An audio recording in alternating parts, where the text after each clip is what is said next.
So we recently went to Ferrari World in Abu Dhabi.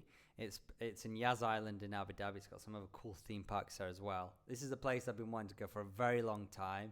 It has some really cool stuff there. It has the fastest roller coaster in the world, Formula Rossa, and that goes up to 240 kilometers per hour. It is insane. At first I thought, this will be fine. The first half where you shoot off, this is fast, but it's okay. And the second half of where it increased even more, I was like, this is not okay. The bubble that you see here, that popped off out of my hair, and it was fast. I probably won't do that one again. And there's some other cool rides and cool things about soaring. If you've ever been on soaring in Disney and Epcot, that's a really cool ride. They have their version of that. But one downside, which was really surprising, especially when you take into consideration the amazing hospitality of UAE just in general, the staff, there was just a real lack of care for their roles, and I'm sorry to say this, but a real incompetence.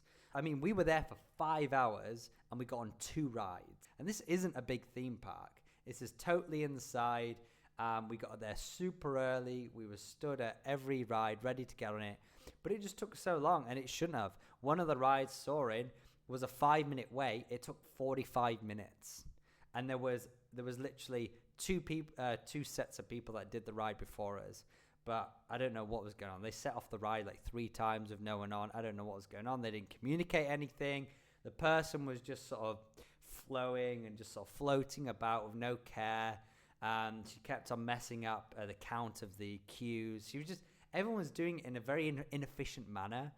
And it was just, it left a really damp look on the place. And I was shocked, if you take into consideration Ferrari as an automotive brand, they've transcended other automotive brands. They've got to such a level of quality in people's minds that they've even got to like a prestige. If they brought out a restaurant, you would instantly think it's Michelin star. Like, they're like a fine dining, absolutely top quality brand. So it was just really surprising to see this blend of that prestigious brand, and then you had these staff that just were not upholding that at all. So Ferrari World, for me, my honest opinion, if I'm being honest, I don't think it's worth the money. I wouldn't go again. That's a real shame because it's got some really cool rides there and it has some cool theming. But for me, the staff really dampened the experience. So I think Enzo Ferrari would be rolling in his grave if he knew this.